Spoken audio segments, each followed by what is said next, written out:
जी देखिए, वैसे उत्तर भारत के हिंदुओं में दो संबोधन बहुत प्रिय थे।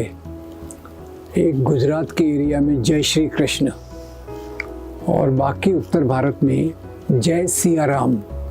सिया राम में सीता और राम दोनों आते हैं, और या फिर राम राम, ये पूरे भारत में प्रचलित थे और ये प्रेम और सद्भावना का प्रतीक थे।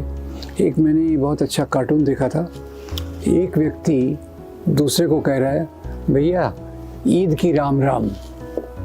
ठीक है, अब इससे और प्यारी बात तो कोई हम कर नहीं सकते।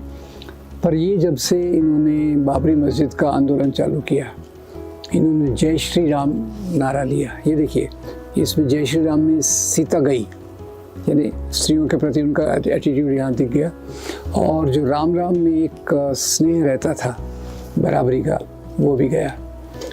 ये एक आक्रामक स्लोगन के रूप में प्रस्तुत किया गया, ख़ास तौर से मुसलमानों के संदर्भ में, और ये बाबरी मस्जिद के गिराने के पहले और बाद में किया गया।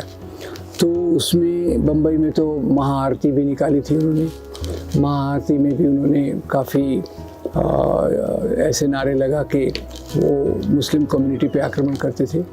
तो अभी निश्चित रूप से जय श्री राम बोलना ये एक आक्रामक है, अपनी आक्रामकता, एग्रेसिवनेस को दिखाने का तरीका है, जो ज़्यादातर हिंदू राष्ट्र में मानने वाले लोग करते हैं।